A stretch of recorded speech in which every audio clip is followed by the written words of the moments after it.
In the grand halls of the Galactic Academy, where the brightest minds from across 1,000 worlds gathered to learn the mysteries of the universe, there existed one unbreakable rule that had stood for over 3 centuries. Never underestimate a human's capacity for turning the mundane into the absolutely terrifying. Professor Zekthara had learned this lesson the hard way during what became known as the incident of Classroom 7. It started with a simple assignment: bring a beloved pet to class for the annual interspecies bonding presentation.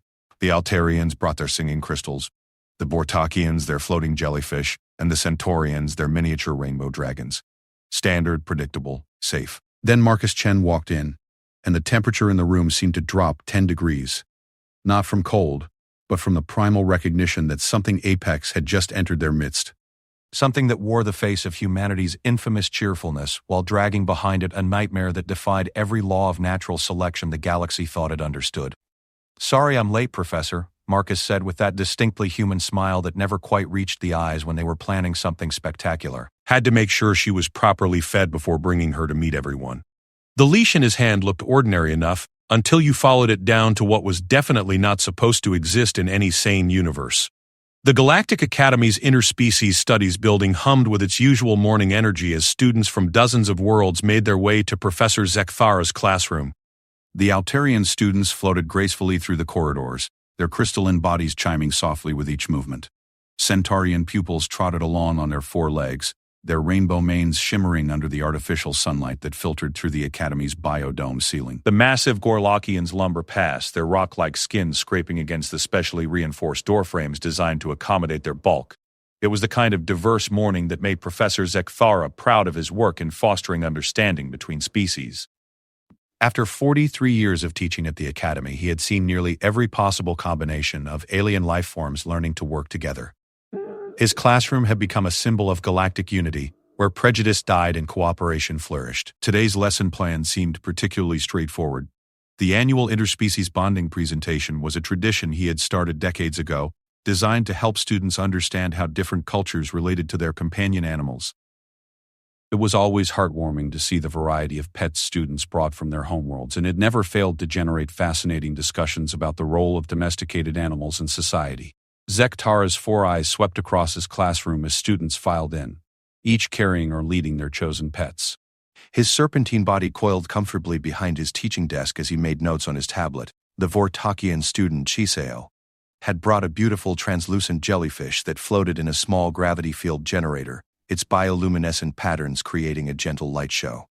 The creature pulsed peacefully, occasionally changing colors in response to its owner's emotional state. Twin Regelian students had collaborated to bring their family's prized singing crystal, a living mineral formation that produced haunting melodies when exposed to specific wavelengths of light. The crystal sat on their shared desk, humming a low, melodious tone that seemed to relax everyone within hearing range. Even the usually anxious Tremarian student appeared calmer than usual. In the corner, a group of Centaurian students clustered around their collective pet, a miniature rainbow dragon no larger than a house cat. The tiny creature perched on the shoulder of its primary caretaker, occasionally flapping its gossamer wings and breathing small puffs of glittering smoke that smelled like cinnamon and starlight. Its scales shifted through every color of the visible spectrum as it responded to the attention it was receiving. The most impressive specimen in terms of size, if not beauty, belonged to Thokmar, the lone Gorlakian in the class.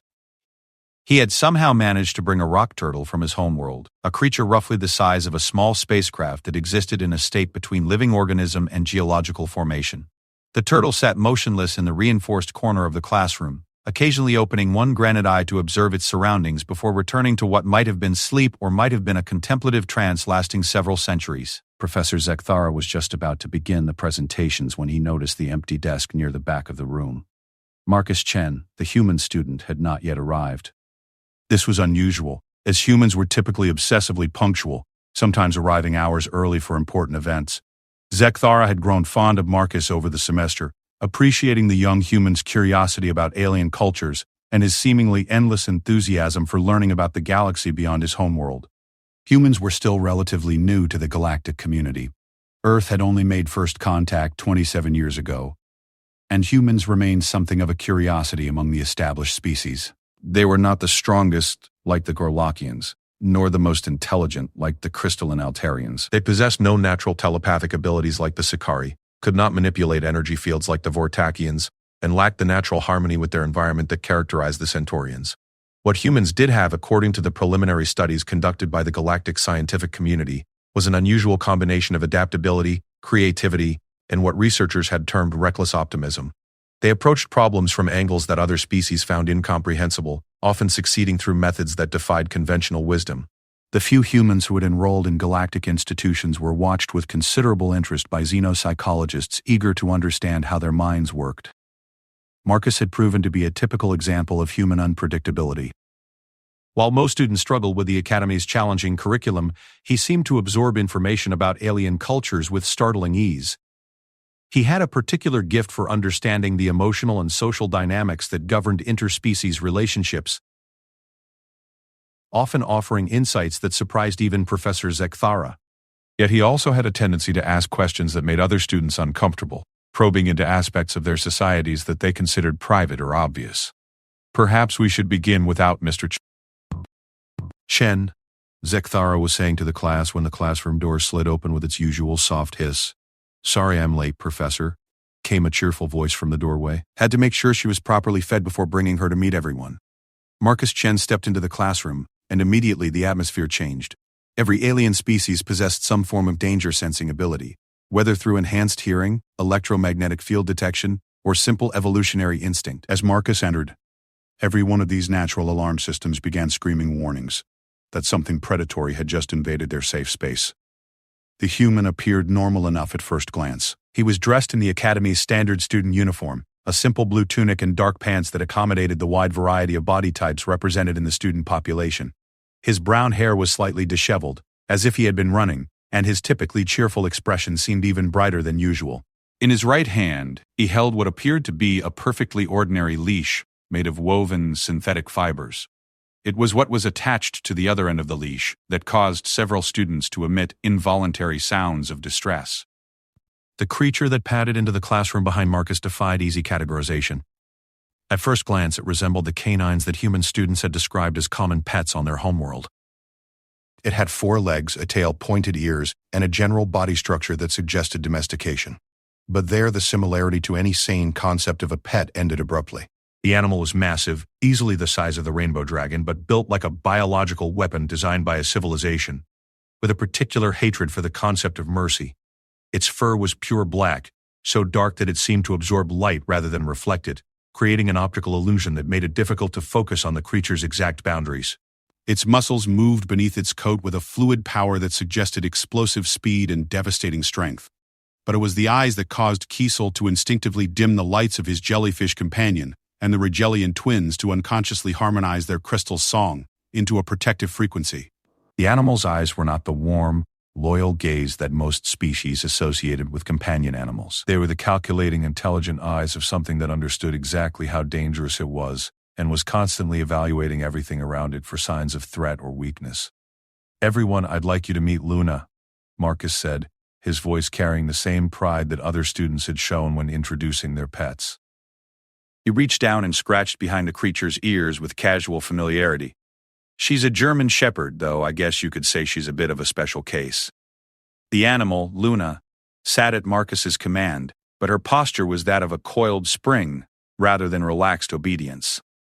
Her head turned slowly as she examined each student in the room, and several of them had the distinct impression that she was memorizing their scent, their location, and their potential as either threats or prey. Professor Zekthara found his voice after several long moments of stunned silence. "Mr. Chen," he said carefully, his natural teacher's instincts warring with every survival instinct his species had developed over millions of years of evolution. "When you registered for today's presentation, you indicated that you would be bringing a traditional Earth companion animal. Luna is definitely a traditional companion," Marcus replied, genuinely confused by the professor's tone. "Dogs have been humanity's best friends for thousands of years." "She's just a working dog rather than a lap dog. My family's been breeding them for police and military work for generations." The word military caused Takmar's rock turtle to open both of its granite eyes for the first time since arriving in the classroom.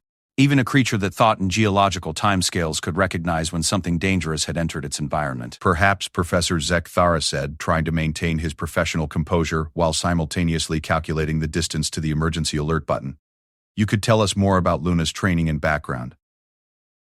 For educational purposes, of course." Marcus's face lit up with enthusiasm. Oh, she's amazing. Luna comes from a line of dogs specifically bred for protective work and threat detection. She's trained in tracking, apprehension, search and rescue, and explosive detection. She can follow a scent trail that's 3 days old across 15 miles of rough terrain, and she's strong enough to take down a full-grown human without seriously injuring them unless I give her the command to do so. The casual mention of takedown and unless I give her the command caused several students to edge away from their desks. The Tremarian student had begun emitting a high-pitched whine that indicated extreme stress, while the Centaurians had formed a defensive circle around their rainbow dragon. She's also incredibly intelligent, Marcus continued, oblivious to the growing tension in the room. Watch this. Luna, security sweep. At the command, the dog rose smoothly to its feet and began moving through the classroom with purposeful efficiency.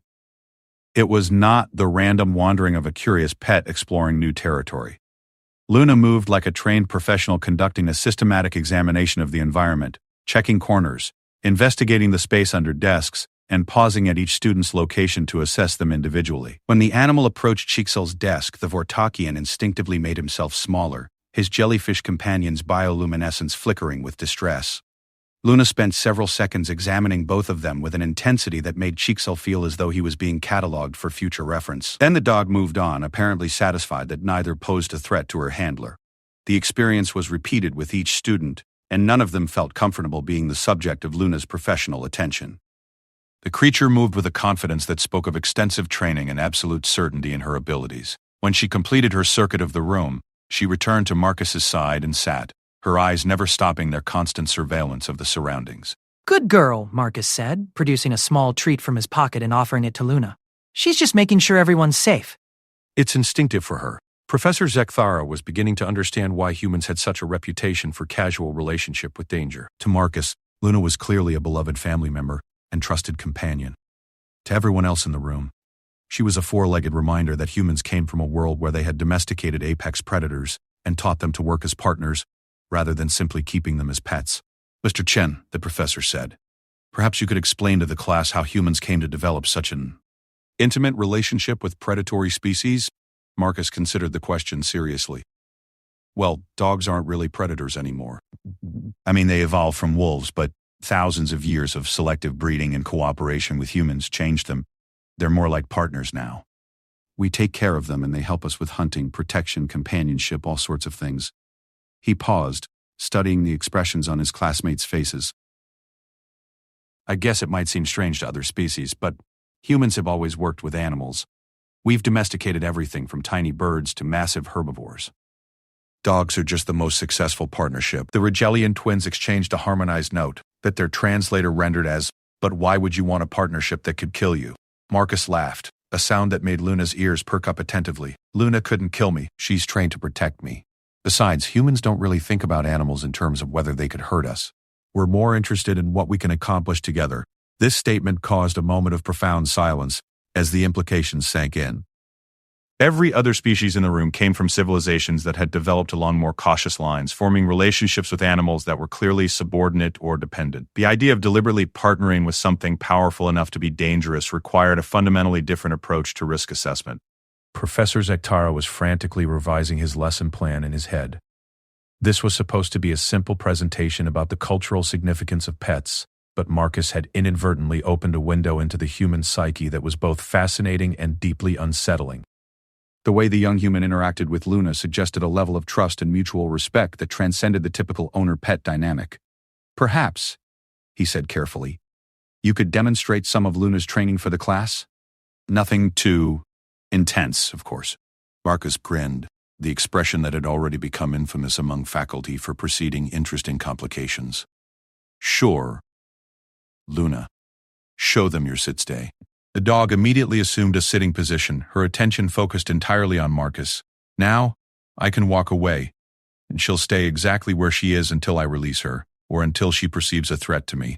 To demonstrate, Marcus walked to the far side of the classroom. Luna remained motionless, but her eyes tracked his movement precisely. When a Centaurian student shifted nervously in his seat, Luna's head turned slightly in his direction, evaluating the movement before determining it was not significant. She's been trained to distinguish between normal movement and threatening behavior, Marcus explained. If someone made a sudden aggressive move toward me, she'd react instantly. But as long as everyone stays calm, she'll just wait. The demonstration was impressive, but it reinforced the growing realization among the other students that Luna was not a pet in any sense they understood. She was a highly trained professional with capabilities that none of their companion animals could match. As Marcus called Luna back to his side, Professor Zekthara began to formulate questions for the discussion he could see developing. This presentation was revealing aspects of human psychology that had significant implications for understanding their role in galactic society. The way humans approached partnership with other species suggested a confidence in their ability to manage risk that bordered on recklessness by galactic standards. Yet their success with species like Luna demonstrated that their methods, however unconventional, produced remarkable results. As the initial shock of Luna's presence began to fade, replaced by academic curiosity, Professor Zekthara realized that today's class was going to be far more educational than he had originally planned, though perhaps not in the way any of them had expected. The classroom settled into an uneasy quiet as Professor Zekthara attempted to regain control of what had become a far more complex situation than anticipated. Luna had positioned herself at Marcus's feet, but her constant alertness made it clear that she remained ready to respond to any perceived threat. The other students had unconsciously reorganized themselves to maintain maximum distance from the human and his companion, creating a semicircle of empty space that spoke volumes about their comfort level. Now then, Professor Zekthara began, his voice carrying the careful neutrality of someone trying to defuse a potentially explosive situation. Let us continue with our presentations. Perhaps we could hear from Chisel about his jellyfish companion. Chisel, the Vortakian student, rose gracefully from his seat, his translucent body shimmering with nervous energy. His jellyfish companion, still floating in its gravity field generator, pulsed with muted colors that indicated its distress. "This is Harmony," he said, his voice translated through the universal communication system with a slight tremor. "She has been my family's companion for 7 generations. In Vortakian culture, we believe that jellyfish like Harmony help us maintain emotional balance by reflecting our inner states through their bioluminescence." As if to demonstrate, Harmony's body began cycling through a series of soft blues and greens. Colors that the class had learned indicated peaceful contemplation in Vortakian physiology. The gentle display had its intended calming effect on most of the students, their breathing patterns becoming more relaxed as they observed the creature's serene movements. But Luna's response was entirely different. Her ears perked forward with laser focus, and her head tilted slightly as she studied Harmony with the intensity of a predator analyzing potential prey. The dog's nostrils flared as she processed scent information that was meaningless to the other students but apparently fascinating to her enhanced senses.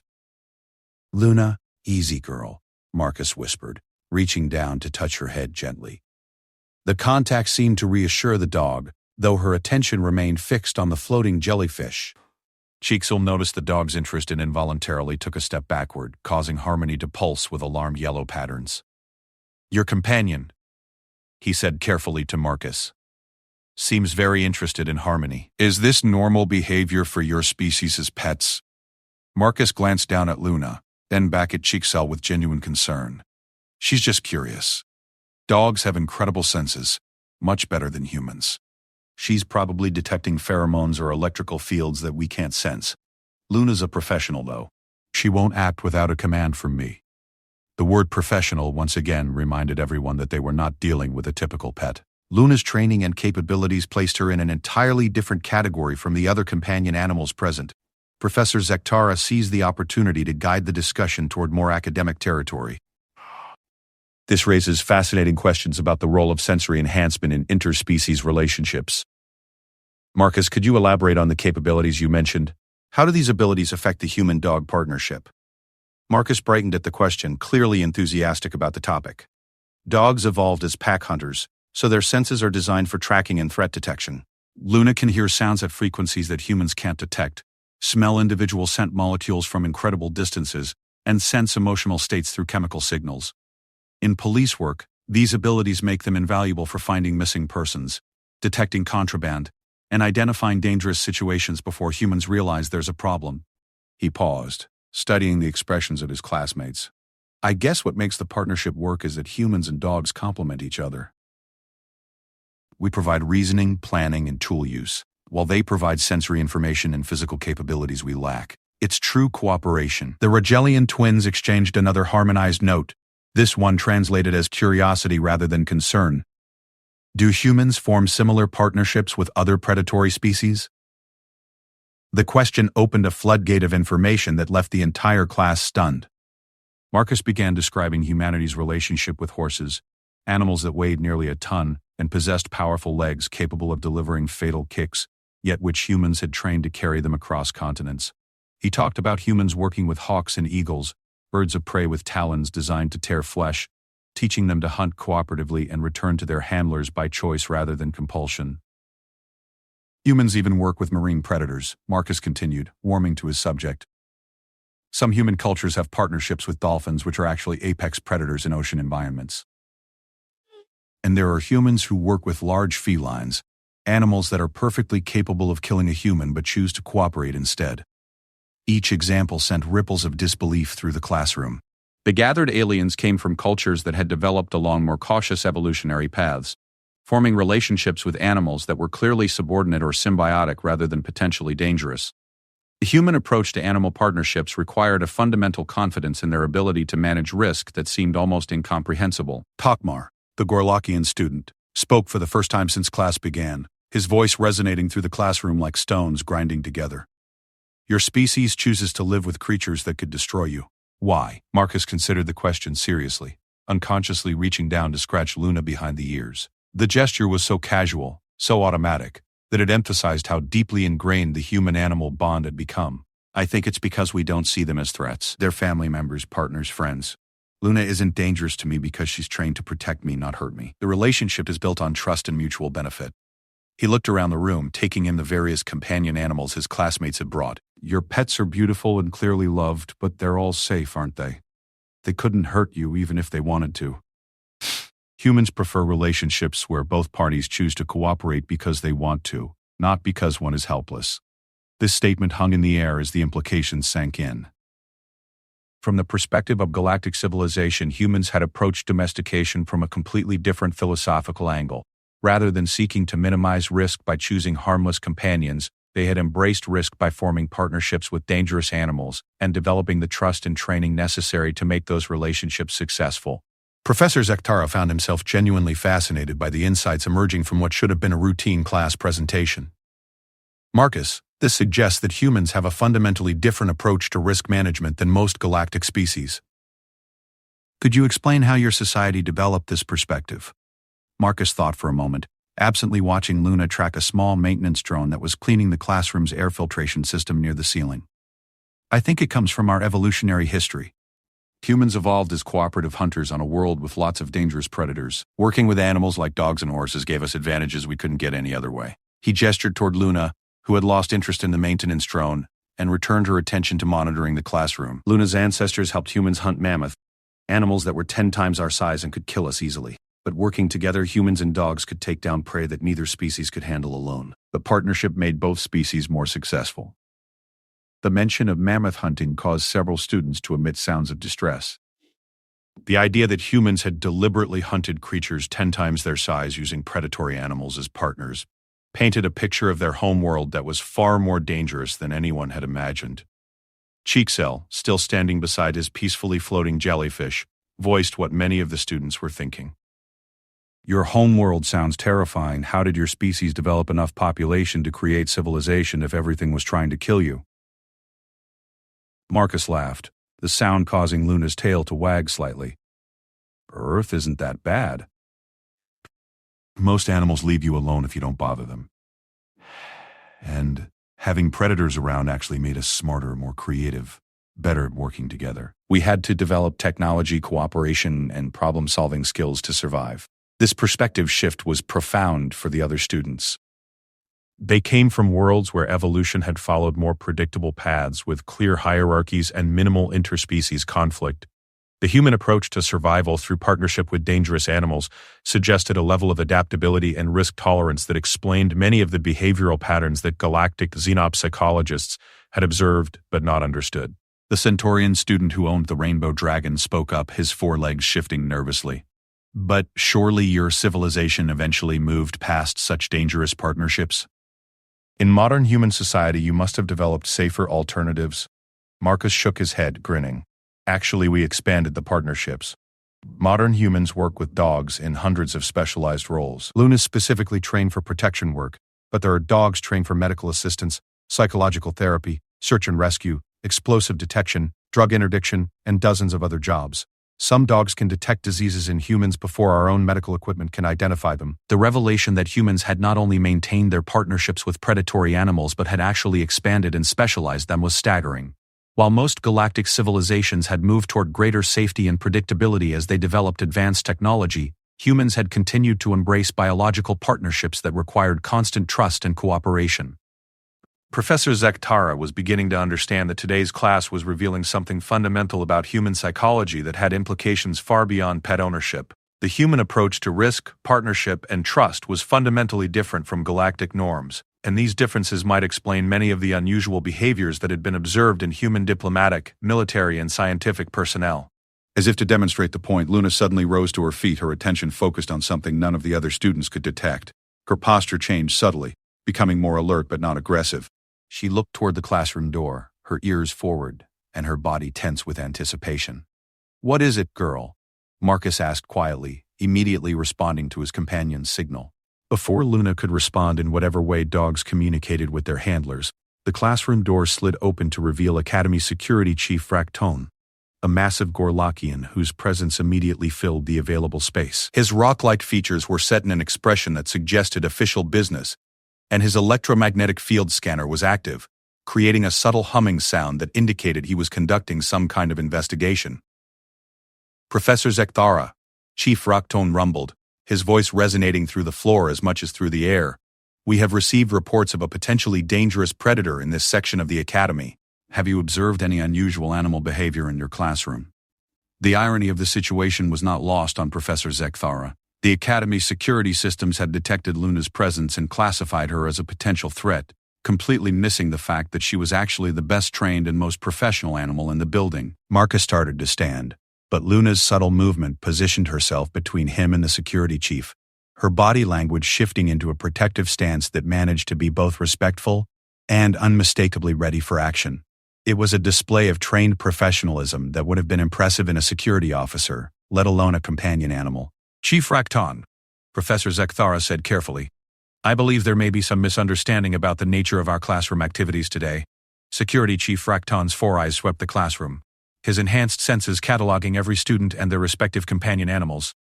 The electromagnetic scanner built into his nervous system was designed to detect threat levels based on bioelectrical patterns, and it was currently indicating the presence of something that registered far higher on the danger scale than anything typically found in an academic setting.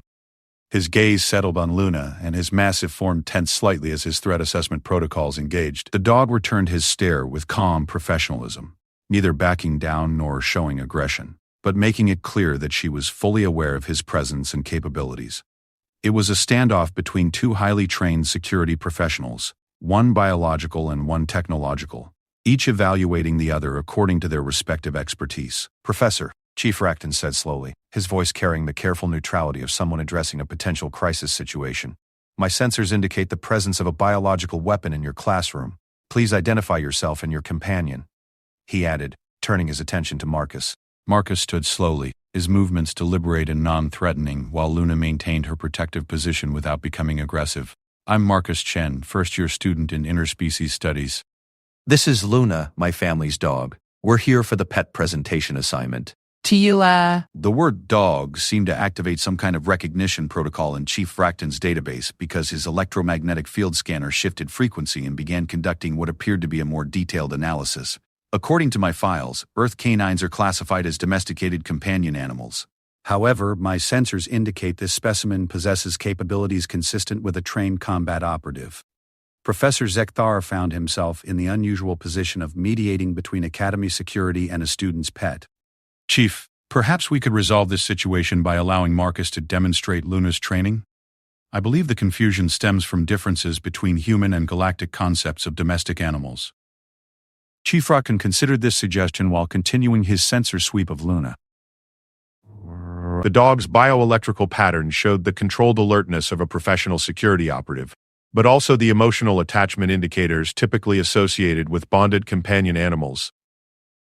It was a combination that his threat assessment programming had never encountered before. "Very well," he rumbled. "Student Chen, please demonstrate your companion's training protocols. Be advised that any aggressive action will result in immediate containment procedures." Marcus nodded, understanding the seriousness of the situation. Luna, inspection posture. Immediately, Luna shifted from her protective stance to what was clearly a formal presentation position. She sat perfectly straight, her attention focused on Marcus, every line of her body indicating disciplined professionalism. It was a demonstration of training that impressed even Chief Racton, whose own security protocols recognized the difference between wild aggression and controlled capability. Luna is trained in protection, detection, and apprehension techniques, Marcus explained. But she's also trained in discrimination, de-escalation, and restraint. She won't act unless I give her a specific command, and even then, she's trained to use minimum necessary force. To demonstrate, Marcus pointed to the far corner of the classroom.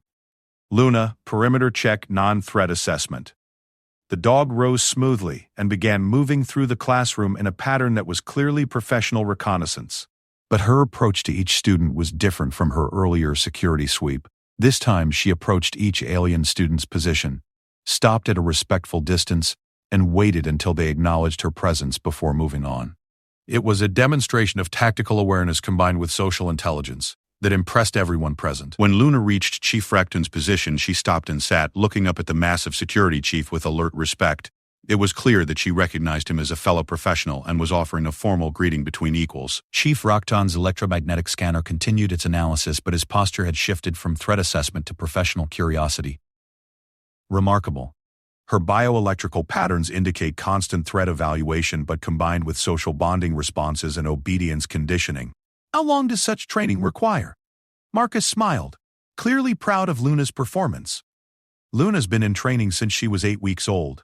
Basic obedience, socialization, protection work, and specialized detection training. About 3 years total. But dogs like Luna come from bloodlines that have been selected for intelligence and trainability for hundreds of generations. The implications of this statement rippled through the classroom. 3 years of professional training combined with centuries of selective breeding had produced an animal that functioned as a highly capable security operative while maintaining the emotional bonds of a family companion. It was a level of biological engineering that most galactic species had never attempted, let alone achieved. Chixel, still standing beside his gently pulsing jellyfish, ventured a question that had been troubling him since Luna's demonstration began. But if Luna is so highly trained and capable, why do humans continue to think of her as a pet? She seems more like a professional colleague. Marcus considered this question seriously. That's actually a really good point. Luna is both.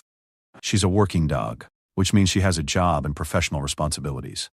But she's also a family member. When she's not working, she plays with children, sleeps on the furniture, and gets excited about car rides and treats just like any other dog. He reached down and scratched Luna behind the ears, and her tail wagged in response to the attention. The contrast between her professional demeanor during the security demonstration and her obvious pleasure at receiving affection was striking. I think what makes it work, Marcus continued, is that humans don't see those roles as contradictory. Luna can be a highly trained professional and a beloved family member at the same time. Her training doesn't make her less of a companion. It makes her a more capable partner. Chief Racton's analysis was apparently complete because his electromagnetic scanner powered down and his posture shifted to a more relaxed state. Student Chen, your companion's training protocols are impressive. However, I must note that bringing such a capable operative into an academic setting without prior notification creates security complications. Marcus looked genuinely concerned. I'm sorry, Chief. I didn't realize Luna would register as a security concern. On Earth, working dogs are everywhere. Police stations, airports, hospitals, schools, we're used to having them around. This revelation caused another moment of stunned silence as the implications sank in. Humans didn't just keep highly trained predators as individual family members, they integrated them throughout their entire society. The level of trust and cooperation required to make such a system work was almost incomprehensible to species that had developed along more cautious evolutionary lines. Professor Zekthara found himself completely revising his understanding of human social organization. Marcus, are you saying that animals like Luna are common in human society? That your entire civilization is built around partnerships with predatory species? Marcus nodded enthusiastically. Not just dogs, either. We have working relationships with dozens of species. Horses for transportation and agriculture, birds for communication and hunting, marine animals for rescue operations and research. Humans have always been better at cooperation than individual capability. The Rigelian twins harmonized a complex note that their translator rendered as amazement mixed with concern. How do human children survive in such an environment? Are they trained to work with predators from birth? Marcus laughed at the question. Actually, children and dogs have a special relationship. Luna would die before letting a child be harmed. Dogs have been protecting human children for thousands of years. It's one of their primary functions. To demonstrate, Marcus asked Luna to show her gentle mode behavior. The dog immediately shifted her posture, lowering her head and moving with exaggerated care as she approached the Centaurian student's rainbow dragon. Her massive frame moved with delicate precision, and she stopped well short of the small creature, lying down and slowly extending her nose in a gesture that was clearly intended as non-threatening communication. The rainbow dragon, apparently recognizing Luna's peaceful intentions, fluttered down from its perch and landed near the dog's outstretched paws. The two animals regarded each other for a moment before the dragon began grooming Luna's fur with tiny, precise movements that sparkled with rainbow light. The entire classroom watched in fascination as the two creatures, one a biological weapon disguised as a pet, and the other a delicate creature of beauty and light, formed an impromptu friendship based on mutual respect and careful communication. Chief Rakton's electromagnetic scanner reactivated briefly to record the interaction. Remarkable. The canine's threat assessment protocols have completely shifted to accommodate the smaller creature. This level of behavioral adaptability would be valuable in security applications. Marcus beamed with pride. That's what makes dogs such great partners. They can adapt to any situation, work with anyone, and they're always thinking about how to help their team succeed. As the demonstration concluded and Luna returned to her position beside Marcus, Professor Zekthara realized that today's class had revealed something profound about human civilization. The casual integration of powerful, intelligent animals throughout their society wasn't just about pet ownership or even working relationships. It represented a fundamental approach to cooperation and risk management that was unlike anything in galactic civilization. Humans had built their entire culture around the premise that dangerous partnerships, properly managed, were more valuable than safe isolation. They had developed the trust, training, and social structures necessary to make such relationships work on a civilization-wide scale. It was an approach that required remarkable confidence in their ability to communicate, cooperate, and adapt, but it had clearly produced extraordinary results. As the class period drew to a close, Chief Rakton filed his report noting that the potential security threat had been reclassified as human cultural expression, non-threatening but requiring future notification protocols. He also added a personal note recommending that the Academy's security training programs might benefit from studying human-animal partnership methods. Professor Zekthara was already planning follow-up lectures exploring the implications of human cooperative evolution and its effects on their approach to galactic diplomacy and trade. The way humans form partnerships with other species offered valuable insights into their methods for international cooperation and conflict resolution. The other students left the classroom with a completely new understanding of their human classmate and his seemingly innocent pet. Luna had demonstrated that humans brought the same philosophy to interspecies relationships that they applied to animal partnerships. Trust, cooperation, and the confidence that mutual benefit was always more valuable than individual safety. As Marcus packed up his materials and prepared to leave, Luna conducted one final security sweep of the classroom, ensuring that nothing had been left behind and that all exits were clear. It was a display of professional thoroughness that impressed everyone present, but what struck Professor Zekthara most deeply was the casual way Marcus accepted this assistance. To the human, Luna's capabilities weren't remarkable or threatening. They were simply normal, expected, and valued. It was a perspective that suggested humans would approach galactic civilization with the same openness to partnership and cooperation that had made their relationships with Earth's predators so successful. As the door closed behind Marcus and Luna, Professor Zekthara began composing his report to the Academy's Xenopsychology department. Today's class had provided unprecedented insights into human social evolution and its implications for their role in galactic society. The title of his report would be simple: Human Risk Assessment Protocols, Why They Choose Dangerous Partners, and What It Means for Galactic Cooperation. The conclusion was already clear. Humans didn't fear danger so much as they feared isolation. Given their track record with Earth's predators, perhaps galactic civilization would benefit from learning their approach to turning potential threats into valued allies. The human was asked to bring a pet to class. He brought a living nightmare, HFY.